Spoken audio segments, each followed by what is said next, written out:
What's going on, people? It's your boy Nando and Jermaine reporting for the Pound for Pound Boxing Show in association with Dirty South and IQ Boxing. Today, we've got a special guest, WBM's very own Alfie Warren, Frank Warren's nephew himself. He'll be coming on any second. Guys, before we start, just remember Dirty South Boxing .co.uk. If you go on there for the best equipment and the best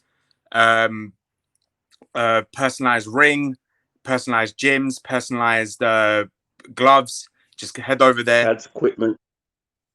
That's it. Pads, equipment, rings, like you said, gum shields, shorts, you name it. Dirty South Boxing got it. That's it. Use our promo code BNW20 for 20% off as well.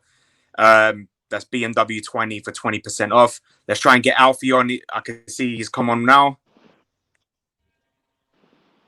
How you doing, Alfie? I'm all good. How are you guys? All good? Hold on, let me just fix Very well, thank you. I can barely hear you. Let me just fix the audio. All right, mate. Can you hear us? Yeah, I can hear you clear. You're about now. Everything good? Perfect. Thank you for taking your time to speak to us today. No problem, no problem. And Alfie, I want to talk about, obviously, your career. You're part of Warren Boxing Management. You've been in the game for over 30 years. What I want to know is, what was it like growing up with that prestige name, the Warren, growing up? Well, to be honest with you, I never ever thought about going into the business at all. I was always a fan. And like, obviously, with when we found family, my uncle, when everyone was in the business, I used to love going to the shows and all that. But I never ever thought about working in the business at all, which I really, really wish I would have got bitten by the bug earlier, because you know, I probably missed out on some great days not working in the boxing thing. But what happened was that I got into the boxing business because one of my friend of ours asked to help him with a charity show, a charity boxing show, what he put on, and it was a big success, and we wanted to put on some. Oh, hello, sorry, mate. That's okay. That's all right. Sorry, I just see the screen went up. Yeah, no, and then we wanted to put more shows on. Then we was attracting bigger names, putting on the likes of Danny Williams, Dominic Negus, Bruce Scott, some of the old pros, and then I just we had some good nights doing that. That we were doing all the charity boxing events, and I eventually wanted to go into the do it professionally. So we met up with Frank and all that, and said that, look, I want to make my way into the boxing world, and you know, carve a career out for myself. So he then let me work behind the scenes, backstage on the fight night shows. I was working alongside Ernie Draper, doing the whipping and all that. And then, you know, it was a good what you call it, stomping ground for me to get my knowledge about managing fighters, and because I was just backstage. I was backstage with all the trainers, with all the fighters, and all the managers every show. So we would be talking to them, picking their brains and all that, and it was good. It was good then. So after 3 years after 3 years doing that behind the scenes, and obviously I still do bits and pieces on fight night for Frank and all that. And but after that, I got my manager's license, and we've signed some great fighters up, some fighters that have got promotional deals with Frank now, and we've got a good quality young stable now. And I was originally doing it on my own, and then I asked my father, Frank's brother, obviously, to come in and help me with the management team. And then all of a sudden I got my brothers involved, all my brothers involved. So it's just become this great big management team unit, which we all just work together. We all work well together. We make sure that all bases are covered with all our fighters. You know, with sponsorship deals, with endorsement deals, promotional deals, everything with media. So it's really, I mean, we've been signing these fighters. It's just been a mad year that we've signed these fighters. with lots of COVID because we haven't been, unfortunately, haven't been able to get them out. So it's, but obviously we're looking forward to 2021. Hopefully we get back to a bit of normality and get these guys Trust. out. Yeah, because it's been very, very, very awkward to get there. You know, the fighters are frustrated, and I don't really want them losing interest in it. And you know, so now I know a load of talented fighters who I managed. I was just going to them, look, I stay in contact. I'm about to go and get day jobs and all that. And I just really, really just hope it doesn't put them off coming back into the sport because they've got the talent to go and do something. So I'm just praying, fingers crossed, that we can do something. But yeah, in regards to the management company, it was that was just born from there, you know. And I think I was in my mid 20s when I first when I first wanted to get into the professional boxing business. I just wish I would have I just wish I would have started sooner. And we could have might be in a good position, but we're in a very good position now, and we look forward to the future. Me and Jermaine been saying it for the last few weeks. Actually, we wish we got into this years ago, really, with the interviewing promoters, fighters, and coaches. But you know, things happen for a reason, so we're here now, and that's it. Yeah. And it's just thinking about the future now, not the past. No, that's right. That's exactly right. So you know, it's in a good place boxing now. Anyway, it's we've got some some mega fights that are going to be happening in the future. So you know, in respect to you guys, you know, you've got a lot to look forward to and a lot to be covering. So you know, that's the only way you can look at it, and it's only going to get better. So. Exactly.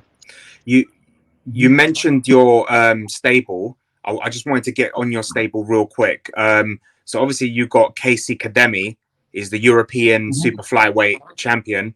Yes, correct. One name that stands out of everyone in your stable is obviously, I want to know is how did you pull off Robert Duran Jr.?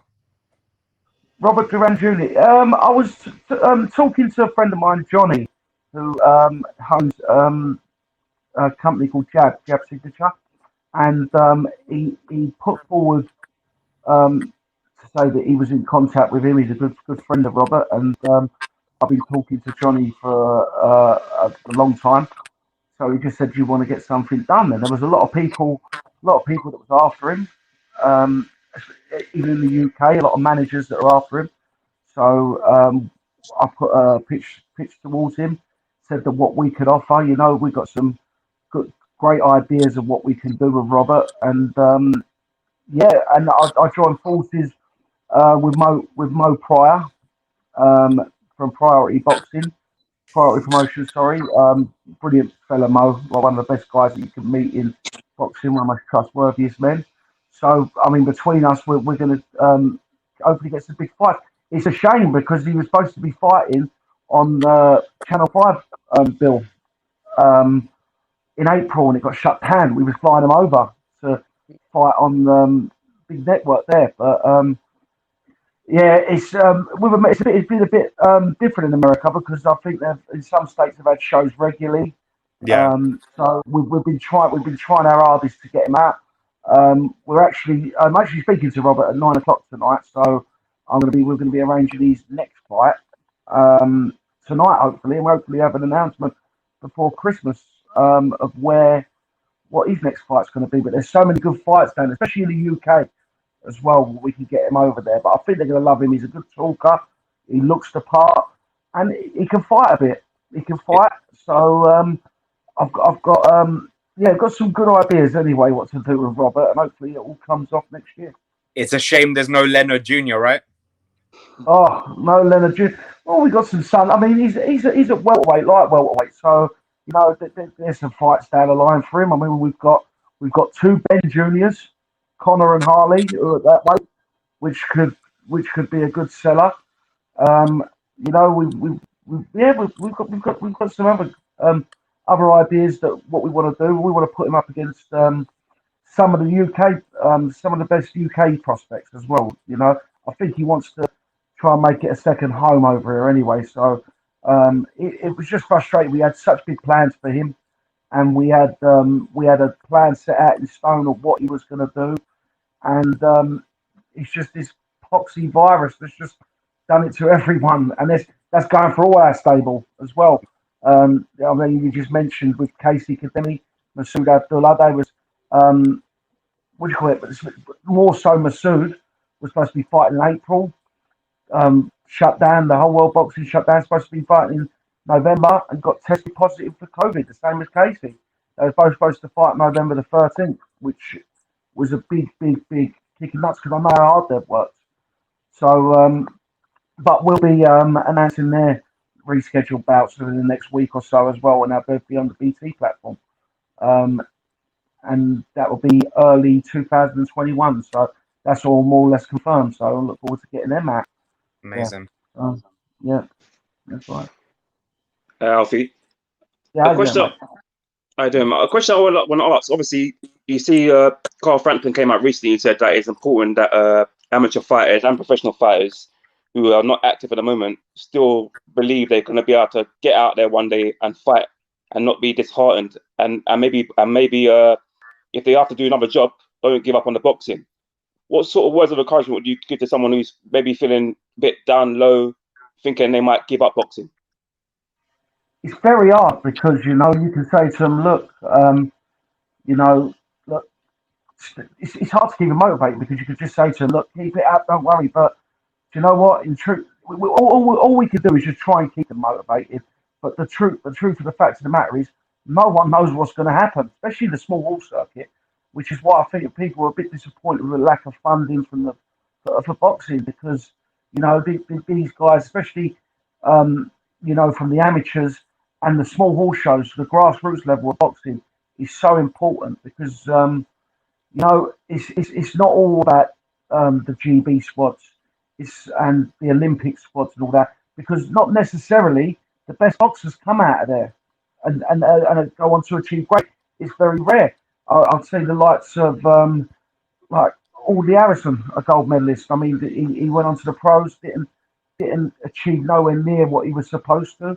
The likes of Frankie Babin, the likes of Tom Stalker, some of our best amateurs ever from the Olympic squad, don't necessarily mean they're going to go into the pro ranks and be good fighters. We need these grassroots level guys that wasn't top amateurs. Look at the likes of, especially the likes of Daniel Dubois, Anthony Yarde, who are not.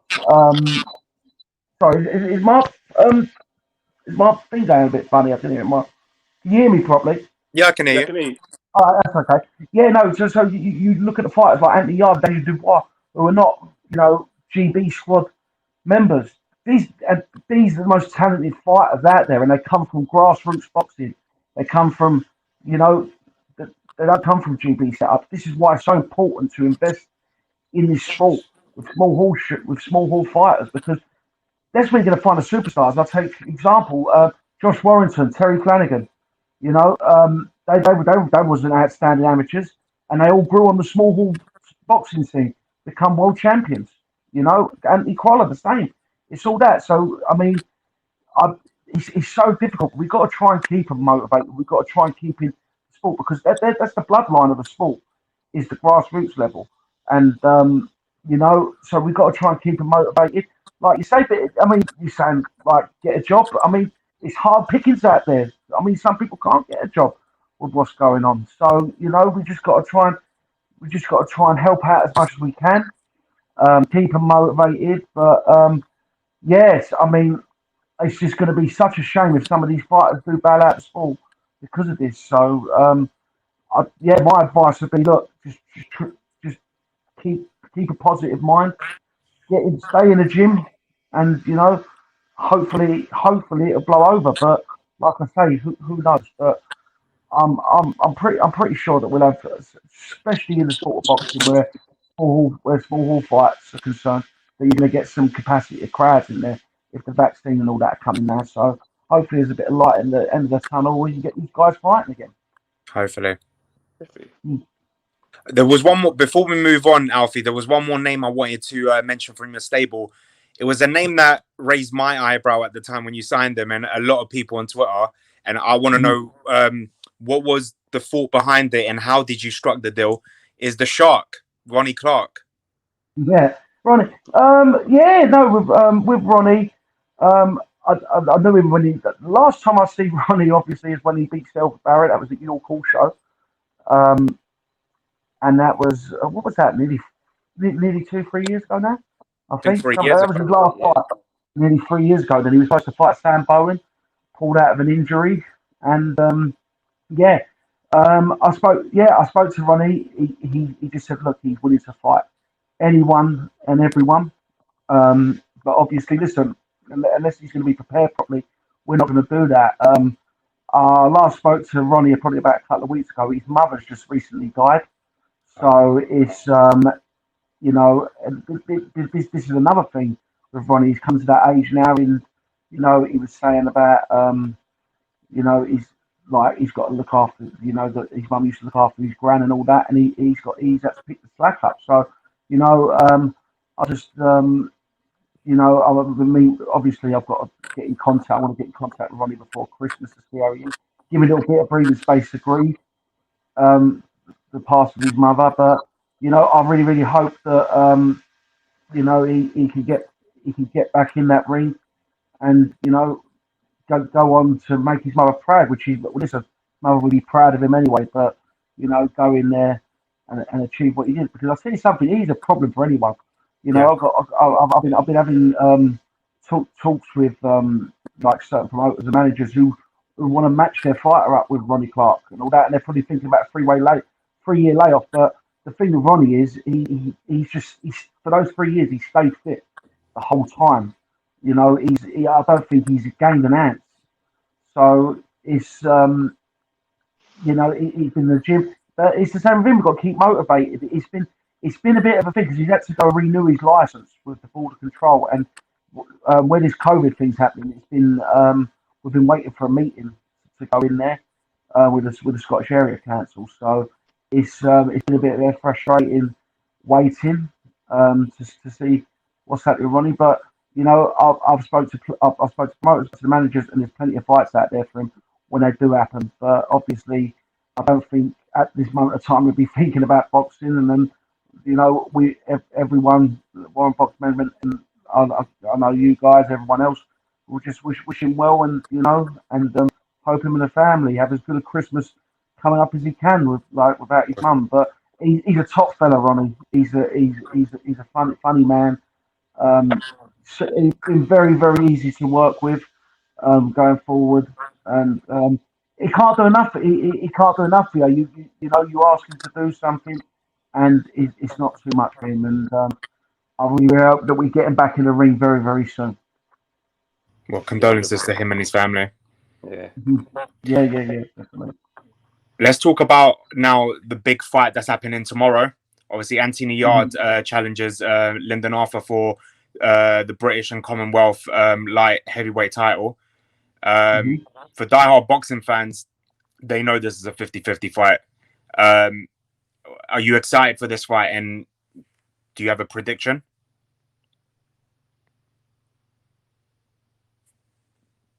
Oh, hello.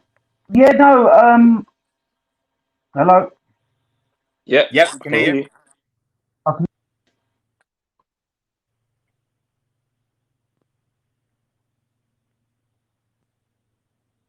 I think Alfie's Wi-Fi got excited with tomorrow's fight. Yeah, I think it's like I said, a really good fight tomorrow. Obviously, Anthony Yarde taking on Lyndon Arthur for the British and Commonwealth title. Some people are thinking that Lyndon Arthur could pull on a shock and get the win. Obviously, you wouldn't be surprised by this year in terms of boxing, in terms of the underdogs getting a win. Obviously, you had it last week, Joyce being victorious against Dubois. And then you had early on in the year, you had Fermi Lopez defeating Lomachenko. So far, it's been a kind of year of shocks. But we're hoping we'll see what happens tomorrow. I'm looking forward to it. It should be a cracking fight either way. Yeah, it's going to be an interesting fight because Lyndon Arthur, as much as some people may never seen him fight, or non-boxing fans may have never heard of the guy, but the guy can fight, and what a jab he has. His jab is deadly, and just like Joyce showed last week, it's the most important punch in boxing, and he used that jab well against Dubois. And Yarde needs to be careful tomorrow, because it's no disrespect to him. I'm back, Tomorrow, guys. hey Alfie, we just carried on talking about the Lyndon. That's all right. Arthur Yeah, fight. carry on. That's right. I was just saying that tomorrow is going to be an interesting fight, because you got Anthony Yarde, who's been there and fought for a world title, has that experience and that pedigree, and then you got Lyndon Arthur, who has one of the most deadliest jabs in the division, and it's just going to be real interesting how the fight's going to go tomorrow. Is it going to go the distance? Is there going to be a stoppage? Is it going to be same as last week's fight, where the most important punch in boxing, the jab, is going to be the crucial punch in the fight? What's your prediction of this fight? Well, I was just thinking about it. You know, the last three main events, or the last two main events on the BT Sport, you've had Dubois, Joyce, Heffron, Bentley, and both of them, the way it's panned out has gone the way where the jab has gone 2 ways and all that. So it just goes to show how much of an important factor that punch is in boxing. Yeah. You know, so that's what Anthony's got to do. Listen, I know that Anthony's one of the most talented fighters in this country. You know, Lyndon Arthur's up there as well. I think Lyndon Arthur, he was a fantastic amateur. He hasn't put a foot wrong as a pro yet. So for people to write him off against Anthony Yarde, I haven't got a clue what they would do. Yeah. You know, but you know, because I think no matter who the loser is in this fight, they will go on to go and do something. And you know, I think Lyndon's more than capable, if he lost to Anthony Yarde, to come back. And as Anthony, I don't think it's any shame for anyone to.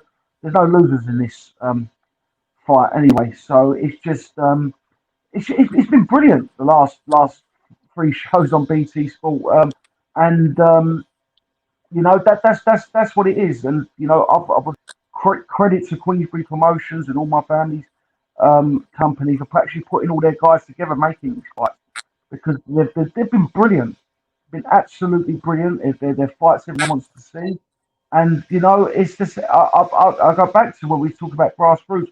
It just goes to show how good Queensbury Promotions are when you're making Daniel Dubois and Anthony Yarde, who are relatively from grassroots boxing, no Olympic, no GB set up backing with them, and they're household names. Everyone's talking about these fights. Even the casuals are talking about these fighters. So you know, I'm very, very excited about this, and yeah, I'm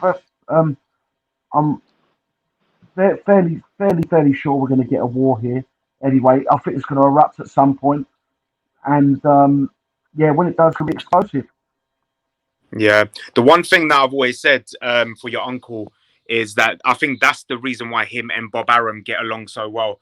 They're quite similar, that they're not scared to put their best two fighters in the same division against each other. They don't protect them. It's like, this is what the fans want, this is what the fighters want, so let's get it on. Last week, Joyce versus Dubois. I don't think a lot of promoters out there would have put their best two heavyweights against each other. So you know what? My hat's off to your uncle for doing that, and everyone around in the team. Yeah, absolutely. I mean, he's got a track record of doing that anyway. I remember, you know, especially at a higher level, when he's gone back, I can think back to fights. What would we say? Robin Reed, Joe Kawasaki. Who else was it? What was he speaking about? Was it Kawasaki and Kawasaki Eubank? I mean, he had Eubank at the time. Nigel Benn and Steve Collins. There's just so many of them. But listen, I don't understand why any promoter would not want to put, if you've got the two best there, put them with each other. It's just the same. Like I look over on Sky, and I see I can't fathom. Obviously now, Callum Smith's got the Canelo fight, but even before that, I was thinking to myself, man, Billy Joe Saunders and Karen Smith be fighting. Why is it not happening? But listen, well, in that instance, I've got to say, in that example, it probably worked out the best for Karen Smith because he's got his fight there. But yeah, going back to that, why not? Why not do that? You know, I mean, there's a time as well when Box Nation started that. Nathan Cleverly, Tony Bellew, you know, everyone, and that captured. I remember that captured the imagination of the public big time, and everyone was talking about that fight. And you know, and look, they both end up achieving. You know, they both end up achieving good things in sports, and that's the same thing. Yeah, Tony Bellew. I mean, he lost that night and went on to be a world champion. So everyone, it's the same thing with Daniel. People writing him off. You know, I think what we've got in boxing now is this Mayweather mentality, where everyone's scared to, you know, to lose. It's ridiculous. It's absolutely ridiculous. You know, it's you know you can achieve so much, and then in this sport, if you're determined, if you put the hard work in, and you can achieve so much. I mean, everyone was talking about going back to Daniel, talking about Daniel's corner team, and people saying, oh well, like criticising people like Martin Bowers and all that who have been in the sport for so many years, so wealth of experience. I think Martin Bowers is one of the best trainers in this country as well. But you look at what Martin Bowers done with Overall McKenzie. Overall McKenzie was basically a journeyman, and he took him to a world title shot, and it really got robbed out in Argentina. So you know, there's like you say, listen, losses don't mean nothing because if Overall McKenzie can go on to fight for a world title, anyone can. But I think these fighters have got to get this mentality out of their head about them losing because it really, really doesn't matter. You know, knocking over 10 binmen doesn't make you any good. You know, the best in the past have lost. Muhammad Ali, Mike Tyson, Lennox Lewis. You know, you got Leonard. You got some of the best in the history of boxing that went down and without an O. But it means nothing. It makes you a better fighter. Look at Canelo. He lost early to Floyd Mayweather, and look at him now. Yeah, exactly. Also got another one that what Frank mentioned as well is Amir Khan. Obviously, when he lost to Brady Prescott, remember that fight? Everyone pretty much wrote him off after that. Olympic silver medalist getting beat by this unknown fighter, and he went on to become a world champion. Absolutely. Listen, like what you just said. I remember it's probably a bit of a similar situation. What people were saying with Daniel now. Hype job, and all that. Amir Khan got it 10 times worse than what Daniel will ever get it. You know, I mean, he got iced out in the first round. You know, going back to this fight and like with Daniel and Joe, and I've got to give Joe in his corner. They execute that game plan so good. They see the weakness come. Yeah. The ice swelled up. I think the second or third round, and you know they said just keep peppering it, and you know eventually he just broke it down. But for people to say, it was too soon for Daniel. I thought, man, there was nothing in that fight. What are you talking about too soon? Like, it's ridiculous. He didn't get scored. He didn't get scored for 10 rounds. It was a very, very close fight.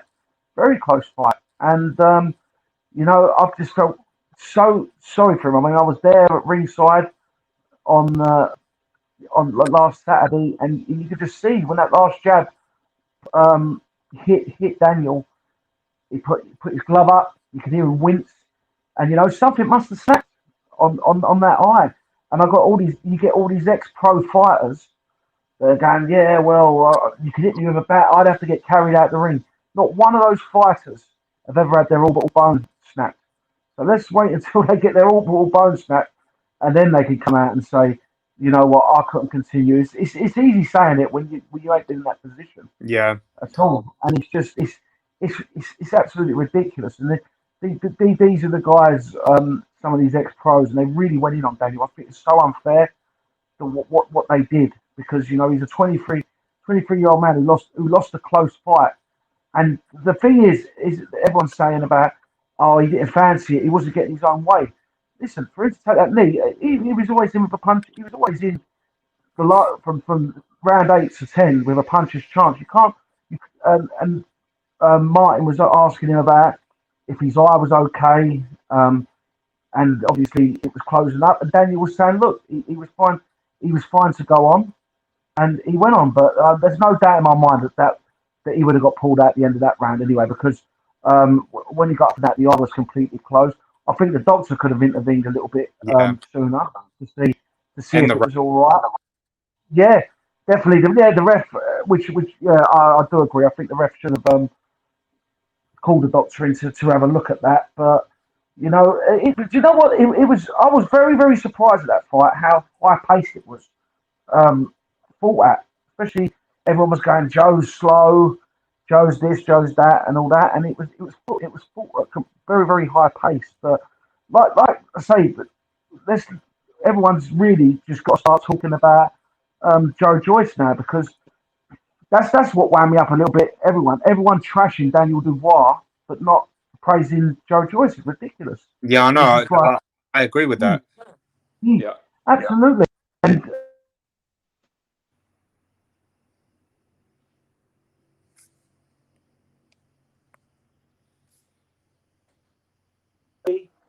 Yep. Hello. Sorry about that. I keep getting a call come through.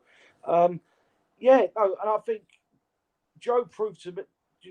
Joe proved to me how good he was, because Daniel's no mug whatsoever, and he's still one of the best prospects in British boxing by far. No matter if he lost that fight to Joe, he's still one of the best prospects in British boxing. But Joe showed his experience, he showed his strength, and goodness me, what a chin! What a chin he's got! Unbelievable! I couldn't believe the shots he was taking. Really, really impressed me.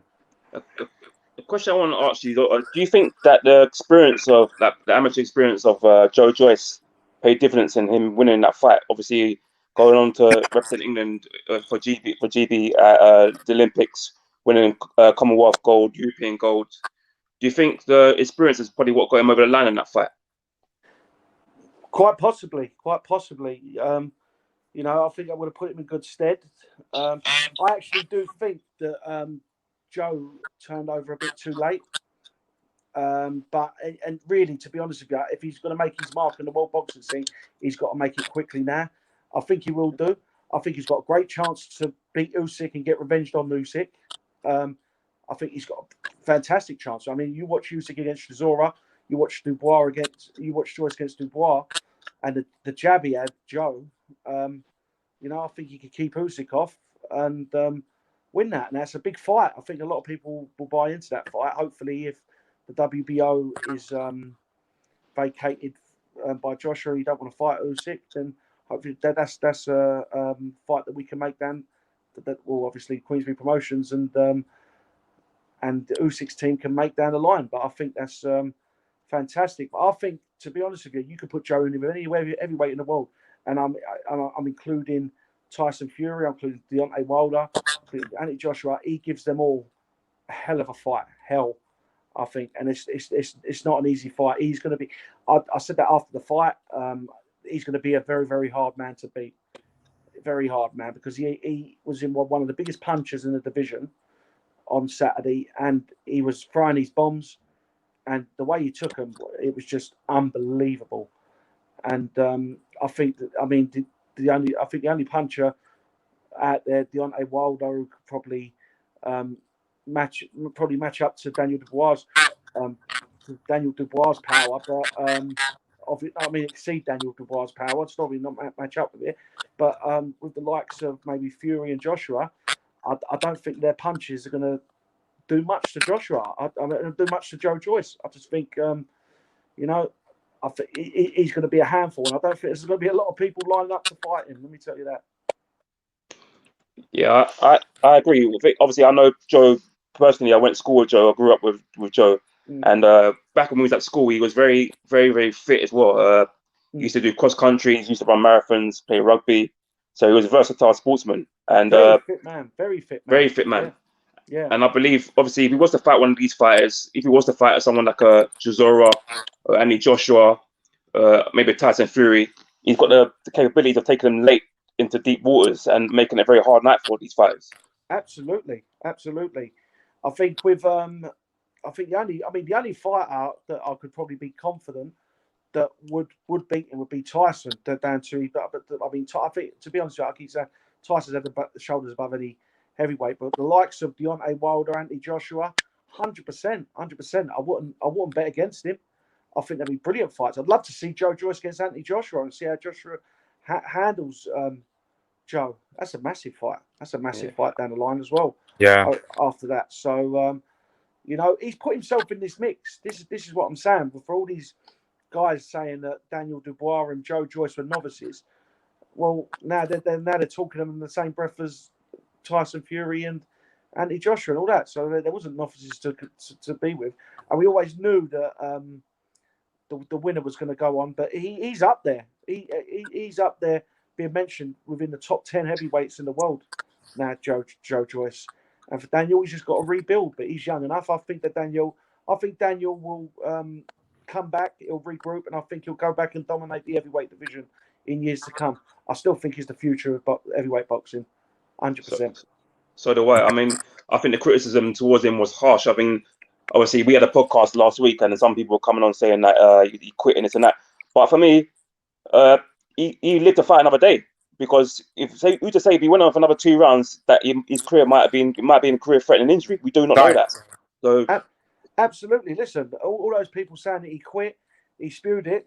Let me smash you in your orbital bone and see if you get up from it. You know what I mean? Like no one can say anything like this as well. And you know, I mean, especially with some of the ex-fighters and pundits when it was going out on the day before when it was on the YouTube channels. Listen, they clearly had agendas, and what it is tit for tat thing. You know, it's rival promotions, it's rival broadcasters, and they all they want to do is just shit on things when things go wrong. You know, you had the people from Sky commenting on it and trashing it. You know, pot shots at BT, Matchroom and all that trashing it, and there's pot shots at Queensbury. But listen, that's the way it's always gone. And no, I think it's very harsh for Daniel because, I mean, unlike your other fighters that are outspoken, who you know, who trash people's names in the lead up and you know talk bad of one another, I just think it was really, really bad for Daniel because you know what, he's never had a bad word to say about anyone, not a bad word to say about anyone. I know what everyone was bringing a comment up what he said about Joe Joyce's mum, and do you know what, I think that was something that I don't even think and realise he said because he's not malicious, Daniel, at all, and really, you know, he wouldn't say a bad word against anyone, and like you can understand with fighters like Dillian Whyte who just trash talk and you know, what do you call it? Just trash everyone under the sun, and then when it don't go their way, you've got to expect it back. But in Daniel's case, he never trashed anyone. It was just so horrible, the backlash, especially with people in the industry as well. So, but I think now they know the extent to what his eye injury is. Now I think they're backtracking a little bit, and people can understand. But do you know what I said? I was just saying to my brother the other day. I said I hope he just saves all these video clips of everyone trashing him, and then when he becomes world champion, just shove it all back in their faces and just say, look, that's it. That's what a quitter can do. So hopefully karma would get these two back in a rematch for a world title. Joe Joyce wins the world title. Dubois has picked himself up, and it's Joe Joyce Dubois 2 for a world title, and that will be brilliant. And that'll be redemption towards anyone that criticized them. And hopefully he could prove the world wrong and beat Joe Joyce for a world title. Absolutely, I think so. But I'd love to see that rematch down the line anyway, because it was an entertaining fight, very entertaining fight. And I think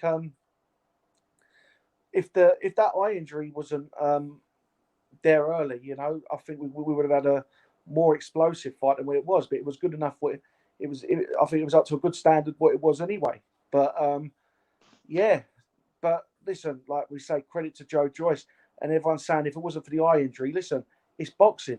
Joe Joyce injured that eye. Joe Joyce won the fight. And so, yeah, that's the way it goes. And you know what? I can't wait to see how his career progresses because he's a very, very nice man as well, Joe. Like you said, you used to go to school with him. Very, very, very nice man as well. And I'll tell you something, it's the same with Joe. if the same situation would have been with Joe and he would have got that backlash, I would have been more. The roles were reversed, and it was Joe who took the knee, and people were trashing him. You know, I would have. It would have been the same outrage, because how can you trash Joe, Joyce, or Daniel? They don't speak bad of anyone. Yeah. They're two consummate professionals. They go in there. They both can fight, and I hope Joyce goes on to win the world titles and hopefully get those big fights, because he fully deserves it. 100%. There was two potential fights I just wanted about Alfie. Obviously, when was it? On Wednesday, we had the MTK Global Golden Contract. We had Robert Bolotnik retain his European title, basically, against Serge Mikel. Straight up, he called out Anthony Yarde. Is there a chance the winner of tomorrow's fight can go on and face this man for the European title? Listen, absolutely. I don't know. Like, if to be honest with you, I didn't watch it back. I've heard a lot of good things about this guy. I was actually working last night, so I didn't watch the fight. But from what I heard, everyone's saying beast, this guy. So that'd be an option. I'm sure. Did MTK look after him? They manage this guy? Not sure, to be honest. No, I don't think he was. I don't think he was actually MTK Global fighter. I don't think he was. Okay. No, he wasn't. No. Okay. No. Well, listen, that like you say, he just won a golden contract on a major platform, so he would definitely be in the mix, and I'm sure that'd be something that Queensbury Promotions and Tundi would look at. But yeah, I would have to watch that fight back though, because a lot of people said a lot of good things about it. Yeah, I think the fact that one of them fighters that come forward and love a scrap, that's why people are like licking their lips for potential fights for him and Yarde, because that fight will not go the distance. I'm telling you. Well, listen, like we said, we can't be looking ahead with Anthony Yarde. He's got Lyndon Arthur. Lyndon Arthur will have other ideas, you know what I mean?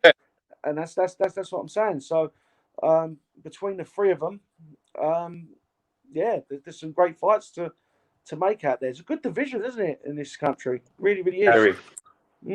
Yeah. You know, you've got the likes of Callum Johnson as well, and he's been so inactive.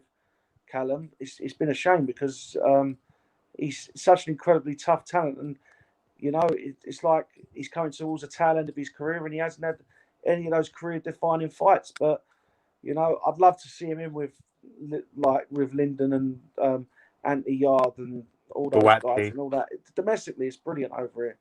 But I'll have to watch that fight though, the MTK contract final though. I think that was fight of the night, 100%. That was a great watch. Brilliant. I'll have to watch that back tonight. Alfie, a question I want to ask is obviously a lot of people are talking about obviously Queensbury and Matchroom maybe working together, Frank and Eddie, to put some great fights on for the British fans. Obviously, the main one is Anthony Joshua versus Tyson Fury. Can you really see these two working something out and getting these fights on the table for the British fans? Yeah, absolutely. I mean, listen, they've got to work with each other for Tyson Fury and Anthony Joshua anyway. So I mean, that's your first hurdle over, because they've got to work with each other and make this fight happen. Hopefully that'll happen next week.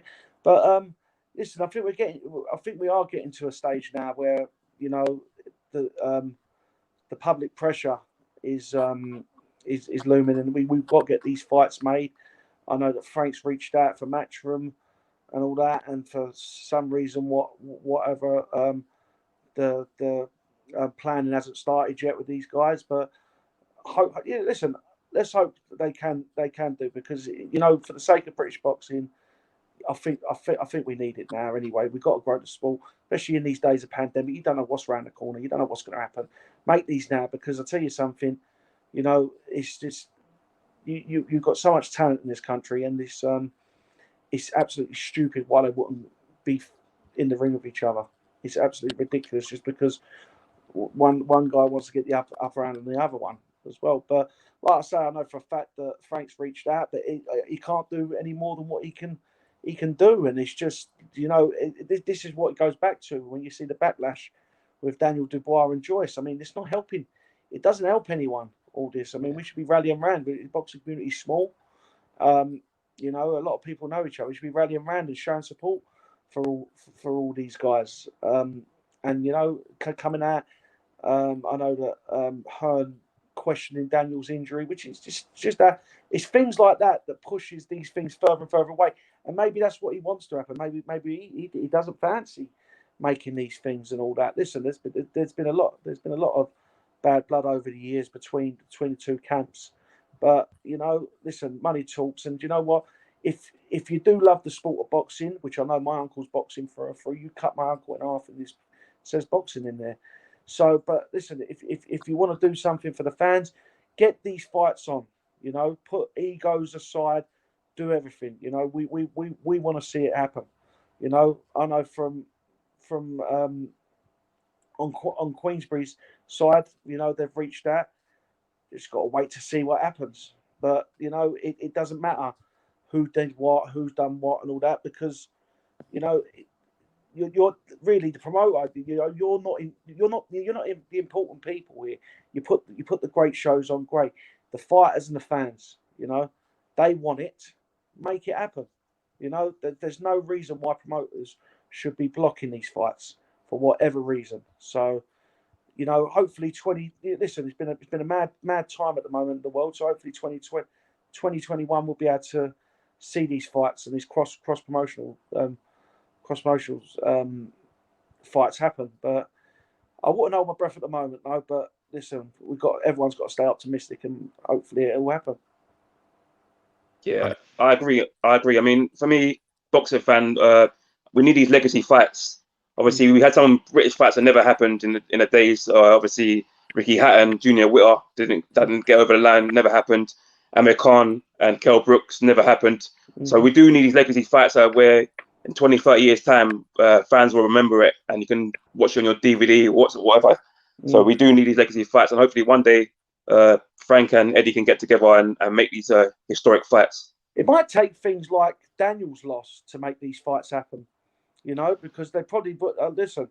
I wouldn't blame them. I don't think Matchroom would have wanted to put any of their fighters in Daniel Dubois. Now he's had this loss with Joyce. Maybe it takes something like that to make these fights happen.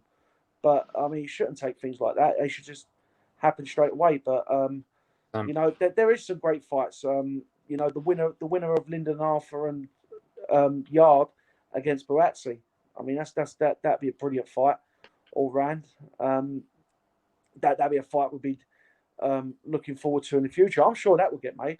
Because that's the public cry out. Right, I'm telling you, if Anthony Yarde or Arthur versus Buatsi for even a world title, even for the Commonwealth title, believe me, you could sell out Wembley Stadium for that, like Frock Groves. That would. Yeah, absolutely. Listen, this is what I'm saying, doesn't it? Like you just said, it could be for a Commonwealth title. The fights. Listen, it's the same thing we had. Billy Joe Saunders, Chris Eubank, just for the British. That was a British title fight. Daniel Dubois, Joe Joyce. Look how much public bought into that. The numbers are huge on that as well. BT, I think the viewership on that was absolutely massive for that. They was trending everywhere, and it shows you what a big fight that was anyway, Dubois and Joyce, because we're still talking about it a week from now. So you always know when it's a good fight. But yeah, like you say, listen, it's the fight that matters and all that sort of stuff. I've seen so many shit world title fights happen, and it doesn't mean nothing. It doesn't mean nothing at all. It's about the fights and all that. And I'm sick to death of all this stuff as well. Oh yeah, well it'd be bigger down the line if it was for a world title. Just make it happen now. Yeah. If it's a good fight and they win a world title, have a rematch down the line. Look at them, James DeGale, George Groves, British title fight, another one. It doesn't matter. You can still go on to achieve the money and achieve the glory and achieve all the belts.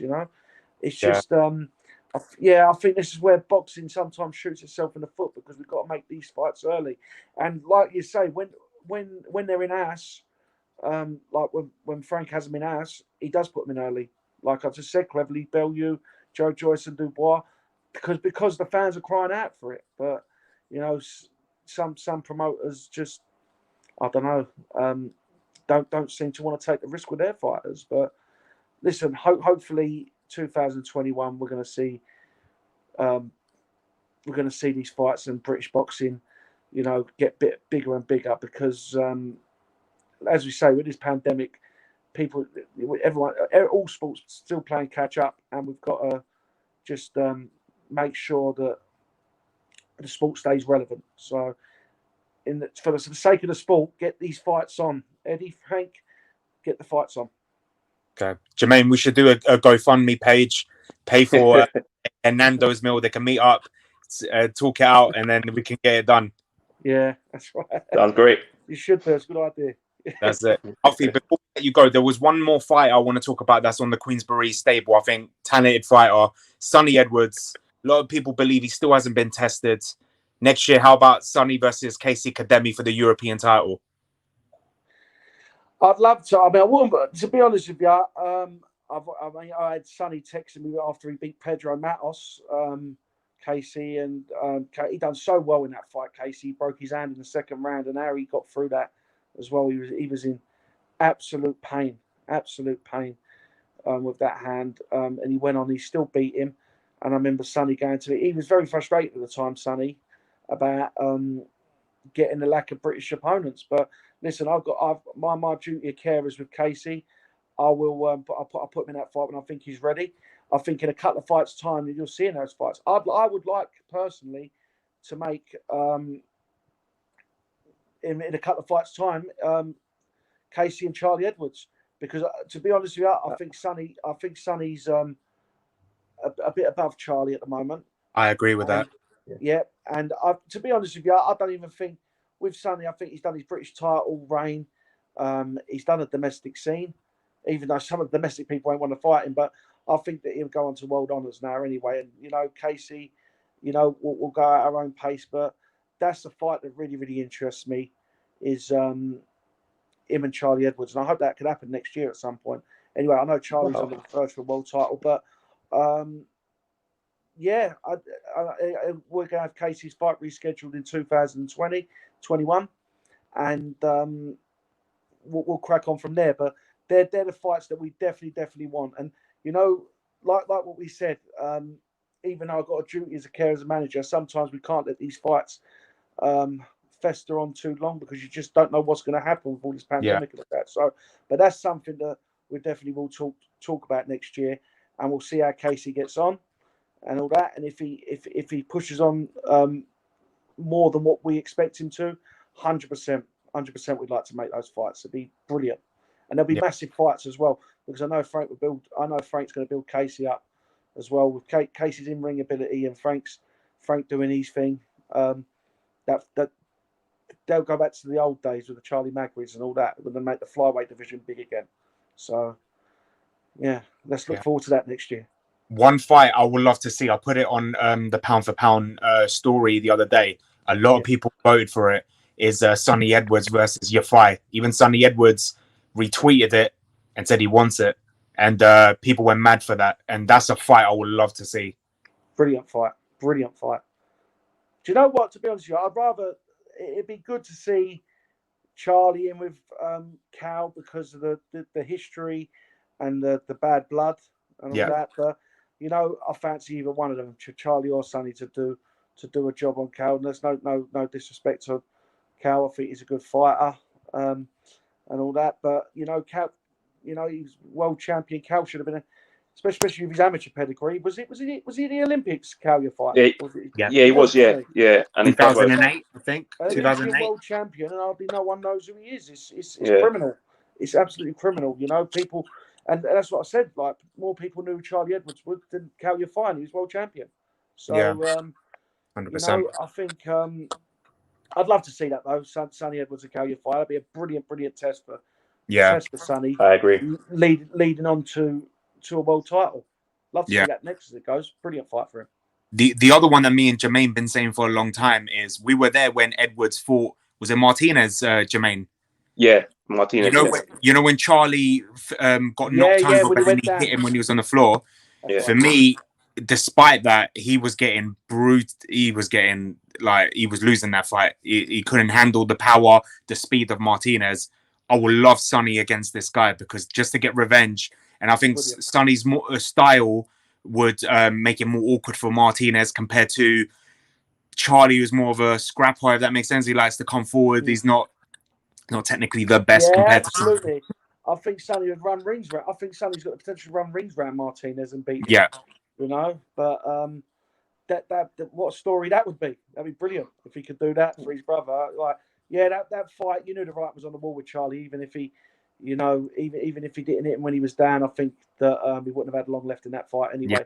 But yeah, like you say, listen, he's I think, yeah, with boxing fans such as ourselves, of course, we know how good Sonny is, but I still think, all in all, I think that he's a underrated fighter, and people don't really know how good he is. And 100%. I think next year he's going to show his class. He's already shown his class. He gets better and better every time he fights. And nice fella as well, Sonny. Really got a lot of time for him. So Yeah. I wish him all the best for next year. Just no more pigtails. I've had a word with him about that anyway. He's not allowed in the arena if he's got those pigtails on, man. I've already told him. We sometimes we run the security on the shows anyway, and I've already said to him, if you have those pigtails on, you're not coming in the arena, man. Can't have that. Alfie, one question I want to ask you is obviously Dennis McCann. He's fighting this weekend, and he's been out for a while. He makes his return. How good is this guy? How good is Dennis McCann? Superstar, absolute superstar. Yeah. And he's going in with the who Kaisy fought, which is it is a good marking fights. Sonny Edwards and Kaisy both fought Pedro Matos. Yeah. So, you know, we're going to see how good Dennis is. I mean, I don't think there's no need to rush him at all. He's so young and all that. Let everyone be entertained. But once he steps up, which I'll assume that he's stepping up. I mean, he is stepping up really this weekend against Pedro. So, you know, if he can do a job on Pedro Matos better than what Sonny and Kaisy done, I mean, that's a huge statement. He beat, you know, Brett, the ever reliable Brett Fido, and stopped him. No one stopped that man. No one. He's been with the best. He's been in the best all around the country, all around Europe, and no one's ever been able to do that. He's an absolute superstar. He's one of the most talented fighters I've ever watched in the gym. Honestly, he's just unreal how he is, and he's only 19. Unbelievable. Yeah. Unbelievable. Not even got his man strength yet. He's going to be a scary man. Yeah. You know, once he starts going up the weight classes, you know, he's going to be a very, very hard man to match. But saying that, he's an hard man to match at the moment, but I think that he'll be attracting a lot of money soon anyway. So I think people will be willing to get in there for that, because I seriously think he's going to be a superstar. One fight I would love to see in the future, because another future superstar is Dennis McCann versus Louis Lin. Oh, goodness me. That's got entertainment written all over it. I love Louis. Oh, he's class. And I'll tell you something, he's going to do some good things in this sport, Louis. Yeah. I'm telling you, I've got to say, he's one of my favourite fighters to watch at the moment. You know, I don't think I've ever seen him in a fight where I've not been entertained, and I'm not, you know, even when I've watched him at home or I've watched him in an arena, I've been glued to watching the fight. You know, my concentration is just watching him. He's been a pleasure. He's a pleasure to watch. And my cousin Francis manages him. He's done a great job with him. And you know, Frank's doing a great job with him. He's with Martin Bowers and all that. He's got the dream team around him. Yeah. And so is Dennis McCann. But what a fight down the line that would be. I'll tell you another fight down the line that I'd love to see down the line if they ever meet in the same weight class is Dennis McCann and Andrew Kane from Liverpool. Whoa. That's just a brutal. That'd be a great fight. What scrap! Absolutely brilliant fight. And you know what? I'd be batting for that. Take my money for that one. That'd be unbelievable. But what great depth in those divisions, up and down those divisions, super bantamweight, feather, super feather, and all that. You've got our guy Masood Abdullah, who's going to be doing his debut. I want to get him in the mix as soon as we can, because this guy we got, Masood Abdullah, is going to be a handful. He's the quickest male to ever win. I think the ABAs or something. He won in quick succession. He won the novices. He won the Tri-Nations. He done it all in the space of a year. He done everything, and he signed over with Frank, and he'll be making his long-awaited debut at the start of the year. So, and I hope just to get him into that mix, because that's another super talented guy. What I mean, in that weight in those weight divisions. Yeah. I mean, we're really blessed in this country. There's some great fights to make. Yeah, you got Dennis Mahoney, you got Super Yusuf Kamari, who's Dylan. I think he's still the English champion, Dylan. So that, you know, the up and down those weight classes, there's going to be great domestic fights. Oh, it's going to be fantastic. It's going to be fantastic. Next couple of years is going to be so good with these prospects coming through. But and no matter what side they're on, let's just hope these fights get made. And the only way we can get these fights made is if the fans out there demand it and keep piling the pressure on for these fights to get made, and they will eventually get made. Please believe me. So 100%. We just got to be just banging this drum. 100%. Alfie, before we let you go, the one more question is, if anyone's watching this and they want to become a boxing promoter, manager, or just get into the industry itself, even a boxer, what's your advice to them? My advice would be always have a. Don't think that you're going to come into this business and, you know, be a manager and all that and think it's glitz and glamour. It's hard work. I've seen so many people, you know, take their eye off the ball outside of their life of boxing to think they can do that. You've got to get the balance right. You've really got to get the balance right, even though it's hard work and all that. Because some people put their lives into boxing, you know, just lose sight of, you know, and lose sight of reality sometimes. And, you know, I've seen people go skin because they put their lives in their boxing. So just make sure, even though you work hard, make sure you've always got something to back you up, because, you know, more often than not, being brutally honest, more often than not, it don't work out. It doesn't work out. You know, listen, I'm fairly new at the managing game and all that. Listen, it's early days for me, even though we signed some incredible talent up. You know, it could all fall apart next year. And, you know, if I would have